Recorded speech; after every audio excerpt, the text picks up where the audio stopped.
और लखनऊ से इस वक्त एक बड़ी खबर आ रही है, जहां पर दलित किशोरी की धारदार हथियार से हत्या कर दी गई। खेत में लड़की का शव मिला है। दुबग्गा इलाके के मोराखेड़ा गांव की वारदात बताई जा रही है। तो खबर लखनऊ से आ रही है, जहां पर एक दलित किशोरी की धारदार हथियार से हत्या कर दी गई है।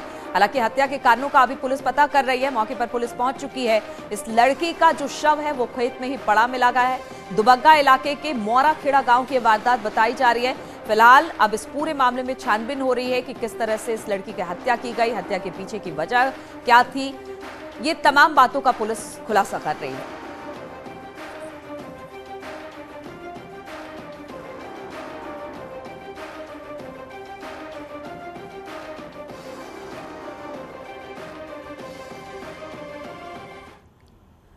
और कानपुर में एक किशोर की दर्दनाक कहानी सामने आई। लड़की का आरोप है कि उसे नौकरी दिलाने के बहाने एक शख्स दिल्ली लेकर गया।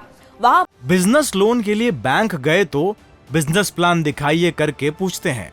बिजनेस प्लान कैसे करना है, इसे प्रैक्टिकली सीखना है तो फ्रीडम ऐप को अभी डाउनलोड करें। बच्चों से भीख मंगवाने वाले गिरोह को बेच दिया गया।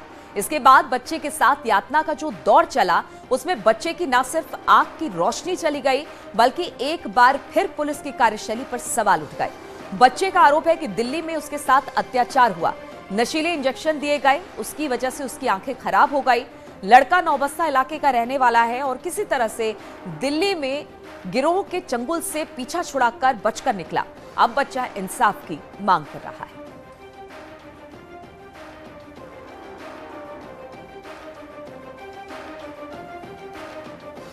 कानपुर से अगवा कर दिल्ली लेकर जाया गया बच्चे, गिरोह के लोगों को इसे बेच दिया गया और बताया जा रहा है कि इतनी बुरी तरीके से इसे यातना दी गई, इसे इंजेक्शन नशे का दिया गया जिससे इसकी आंखों की रोशनी चली गई। किसी तरह से इस गिरोह के चंगुल से छूटकर ये नौबस्ता पहुंचा है और अब पुलिस से इसने गुहार लगाई है कि उसके साथ इंसाफ हो।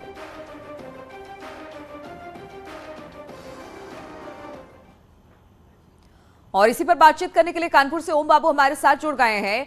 ओम, इस पूरे मामले को किस तरह से लिया जाए, कब ये बच्चा अगवा किया गया, क्या उस समय किसी तरह से कोई रिपोर्ट दर्ज कराई गई थी? अब जब ये बच्चा भागकर यहां पहुंचा है तो किस तरह की कार्रवाई पुलिस की तरफ से?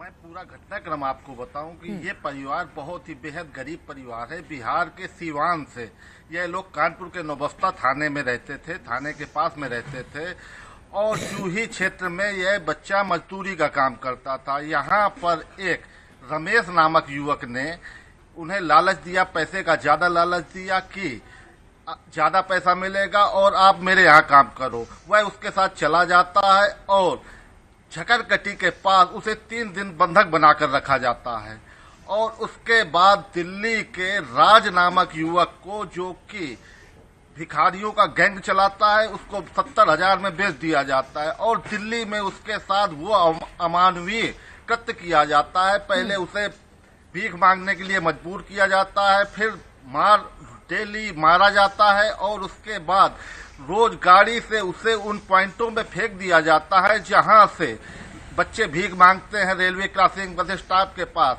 लगातार यातनाएं सहने के बाद जब उसने बार बार वहां से भागने की कोशिश की तो उस पर केमिकल डाला गया, उसकी आंखों में केमिकल डाला गया ताकि वह नेत्रहीन हो जाए और दोबारा यहां से जाने की बात न करे।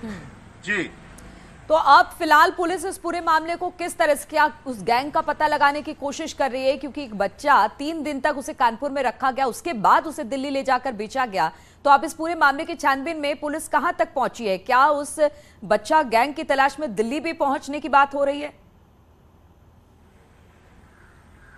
निश्चित तौर पे पुलिस के सभी बड़े अधिकारियों ने इस मामले को बहुत गंभीरता से लिया है और ये भी तलाश कर रहे हैं कि कानपुर से बीते 2-4 माह में कितने बच्चे अगवा हुए हैं और कहीं ये इस रैकेट के हत्थे तो नहीं चढ़ गए हैं। पुलिस के आला अधिकारियों से बात हुई तो उन्होंने बताया कि इस तरह के मामले हम लोग जल्द ही जल्द खोलेंगे और इस जो गुनाहगार हैं उनको पकड़ेंगे, साथ ही पूरे सिंडिकेट का पर्दाफाश करेंगे। क्योंकि कानपुर से बीते 3 माह में करीबन 20 से अधिक बच्चे फिलहाल घर से भागे हैं, कुछ बरामद कर लिए गए, कुछ अब भी बहुत सारे लापता बच्चे गायब हैं। अब उनकी तलाश भी कर रही है, लेकिन ये बच्चा भाग कर आया है। अब पुलिस पूरे मामले की छानबीन में जुटी हुई है। बहुत बहुत शुक्रिया आपका हमारे साथ जुड़ने के लिए।